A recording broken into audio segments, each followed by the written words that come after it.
Cortina, bueno, la podés escuchar por el retorno. Justo nos quedó Bandidos Rurales de León Gieco. Pregunta, sí, pero una pregunta ocurrente para la ocasión. ¿Tenés alguna historia de bandidos, llamémosles bandidos rurales de nuestra provincia? Ay, ahora en este No, no, momento no, sí, no. Que para preparar, digo. sí, podría ser, ¿eh? Podría ser. Sí, Bien, sí, sí. bien, bien. Para la próxima. Vamos a ver si nos Dale. metemos en el mundo de los bandidos rurales. Haciendo homenaje, ¿no? A esta letra de León Gieco. Eh, Ah, mira vos. sí. ¿Cómo le va, profesor? ¿Cómo estamos? Bien, bien, acá andamos, ¿Por por dónde suerte. vamos a andar hoy? Bueno, hoy hay un tema que no hablamos que pasó hace poco, que fue el magnicidio del gobernador, ¿no? Que fue Claro, el 11 de abril. terrible eso. Sí. Eh, esto, mitos y verdades, dice Campamento Calá sobre la muerte de Urquiza. Claro, justamente. Sí, sí, hoy hice un posteo al respecto también. Sí, Y bueno, el 11 de abril se produjo el asesinato del gobernador legal de la provincia en su propiedad, ¿no? Y se ha escrito tanto al respecto, se han enarbolado banderas con una u otra orientación, que hay una confusión bastante grande al respecto, ¿no? Siempre hay que guiarse por los documentos y por los hechos concretos. claro, claro, claro, Este, claro.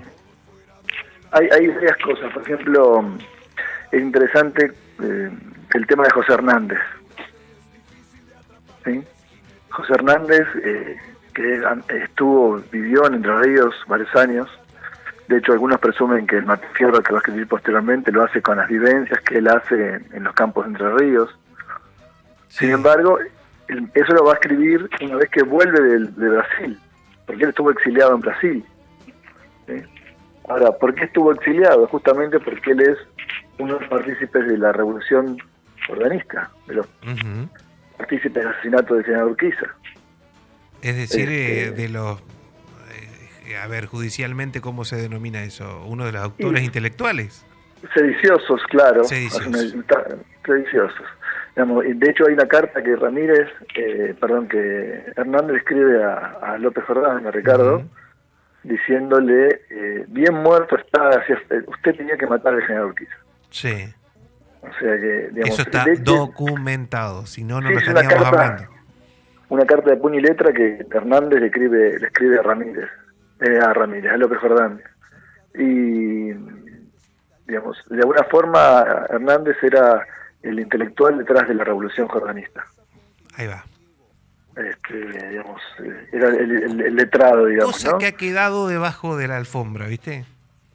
Sí, sí, por eso Tiraron yo, esa digamos, basurita de Hernández, la tiraron ahí. eh, esa actitud, y cuando digo basurita no estoy hablando de Hernández en sí, sino que de la actitud de esa decisión en ese momento. Pero la tiraron claro, abajo la alfombra y que ahí quede tapadito. claro.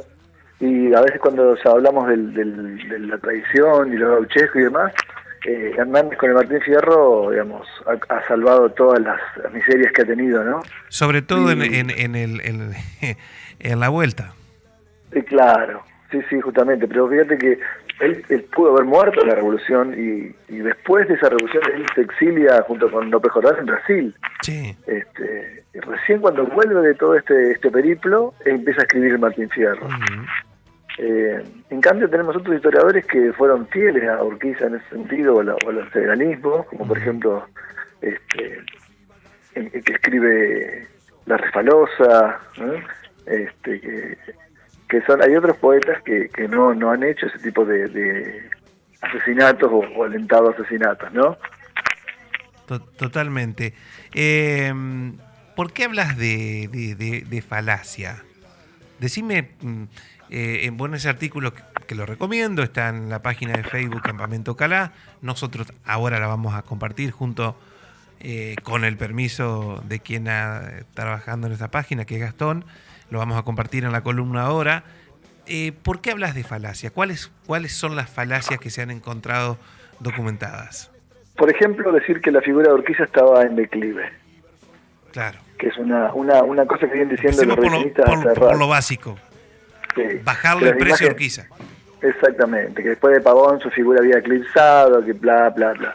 En realidad, si fuera así y que en Entre Ríos se fuera una persona ya impopular, Sí. no le hubiera costado a López Jordán conseguir una partida de entrerrianos para cometer el crimen. Y Sin no. embargo, había un solo entrerriano en la partida asesina. De todos los demás, eran orientales, sanjuaninos, cordobeses. De hecho, bueno, Mariano Querencio, el entrerriano, ni siquiera vivía en Entre Ríos hace varios años y tenía un problema personal con los Urquiza. Pero Claro. los demás, ninguno era entrerriano. ¿Sí? Y casi todos habían sido personas acudijadas por Urquiza. Casi Digamos, todos. sí, todos les debían su fortuna y su pasar a Urquiza, mismo Jordán, ¿no? Entonces, si hubiera sido tan impopular, no hubiera sido difícil. De hecho hay muchos generales que, Galarza, Almada y demás, se van a proclamar en contra. Taborda, cuando Taborda era un hombre de Rosario del Tala, Wenceslao Taborda, el capitán, captura a Querencio, que es el único capturado, y cuando es capturado, Querencio le dice, ya el gobernador es Jordán. Y Taborda dice, de ninguna manera, y lo manda engrillado a Buenos Aires para que dispongan de esa persona. De hecho, no participó en el asesinato, pero fue el único perejil que cayó de la partida, digamos, ¿no? Claro, es los típicos que hay que agarrar, ¿viste? Claro. ¿Por qué hablas de los 3 asesinatos? Y porque en el mismo momento en que matan al general Urquiza, matan con una precisión casi sincronizada, a pesar de que estamos hablando del siglo XIX, en Concordia, a los 2 hijos mayores, o los 2 hijos que tenían más actividad política, que Cipriano y Gualdino, ¿no? Gualdino y Justo Carmelo, que eran asesinados en sangre fría. Uno estaba jugando una partida de cartas y lo encapuchan y lo matan, lo apuñalan, y al otro lo llaman de la casa, abre la puerta medio en pijama y lo apuñalan, atan los tobillos del cadáver y lo arrastran a caballo hasta la costa, hasta las puertas del cementerio y lo dejan tirados por ahí.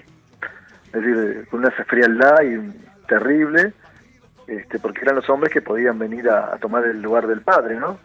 O sea que eso de hecho simplemente te muestra que no fue no fue sin querer el asesinato, no es como algunos quieren justificar que la idea no era matar a Urquiza y que como se resistió lo mataron. No, le matan los hijos al mismo tiempo, ¿no? Exactamente. De la vieja cultura que lo hacían en la época de emperadores y o sea, se mataba lo que continuaba en sangre. Claro, además el gobierno de Jordán fue ilegal desde el primer momento.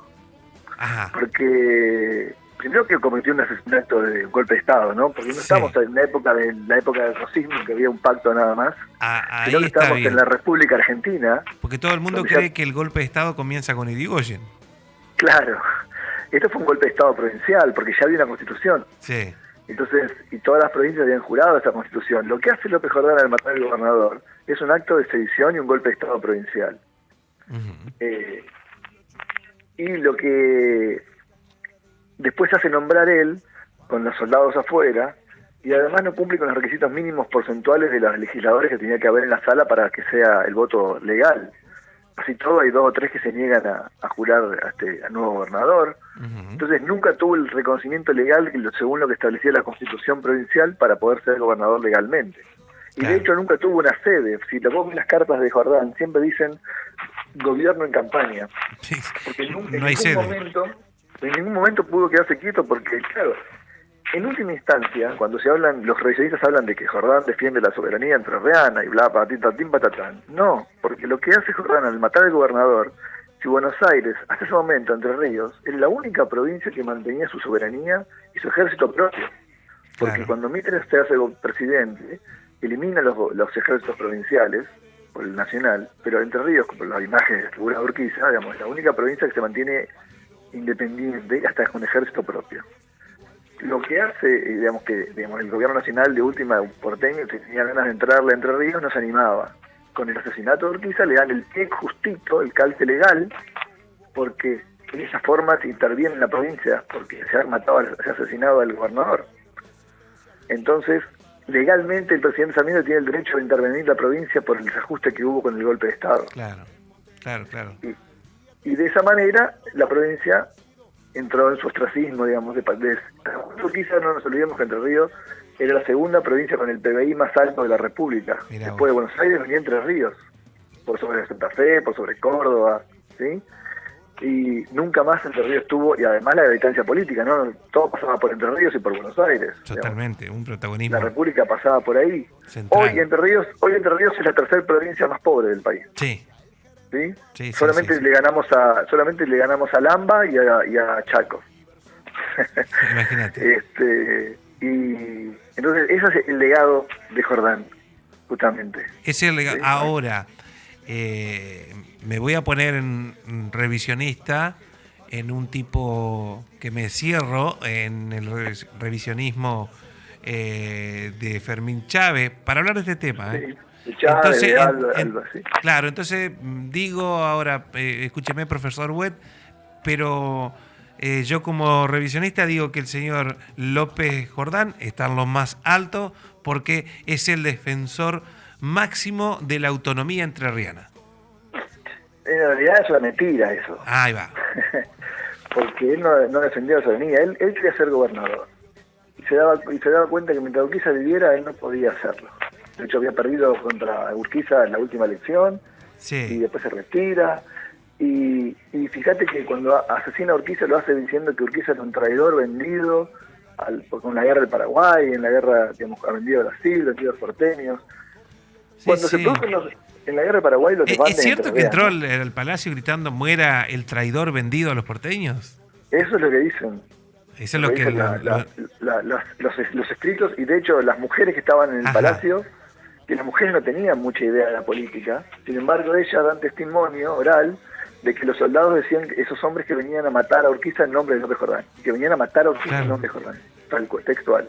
Y claro, pues si fuera vendido a los porteños, ¿por qué nunca, como vos escribís, nunca vendió los servicios a Buenos Aires? Nunca estuvo... Bueno, hay documentos que demuestran que Jordán quería separar Entre Ríos y Corrientes y incluirlos como protectorado del Imperio de Brasil.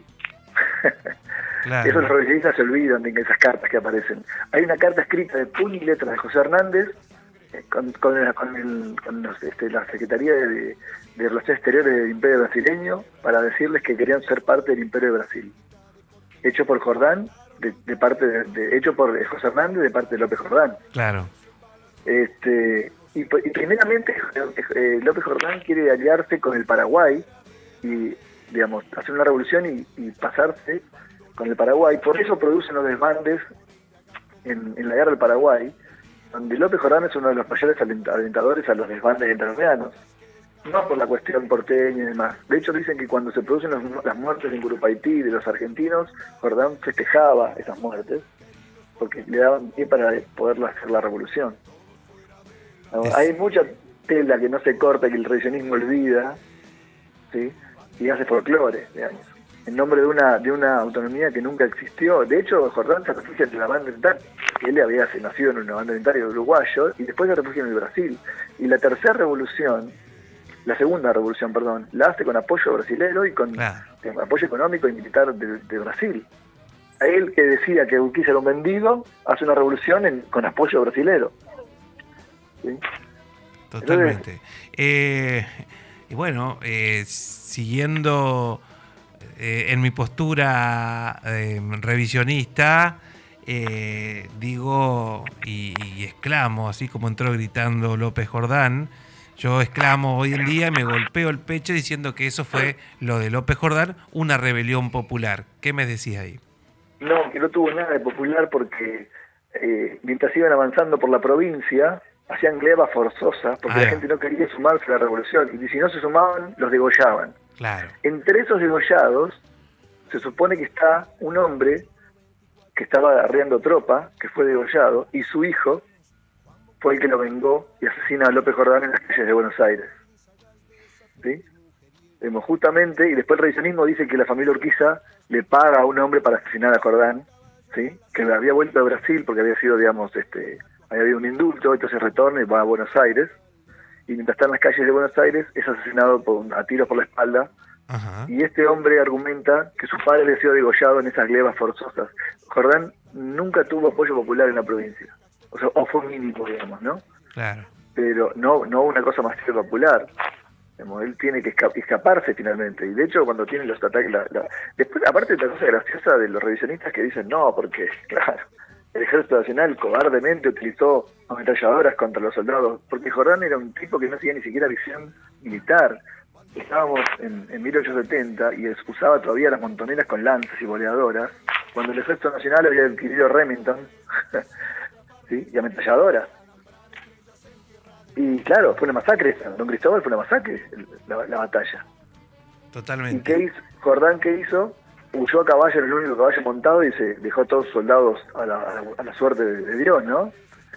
Y hoy se juntan a tocar la guitarra, ahí en la corista del arroyo, los revisionistas, y hablar de una gloria que no existió. Es como cuando festejan, digamos, la derrota de la vuelta obligada, ¿no? Digamos, festejan cosas que no tienen sentido, o rememoran en nombre de un popularismo que no existe, porque nunca tuvo apoyo popular, y que además culpan como si lo que dicen es como qué malo el Ejército Nacional que usó ametralladora. Y no, flaco, yo tengo esta arma, la uso. Es como que, ay, me abusé de mi fuerza. Digamos, una cosa así, ¿viste? Argumentan como una especie de que papá malo grande no tenía que haberme disparado con arma, tenía que haberme peleado con las armas que yo iba.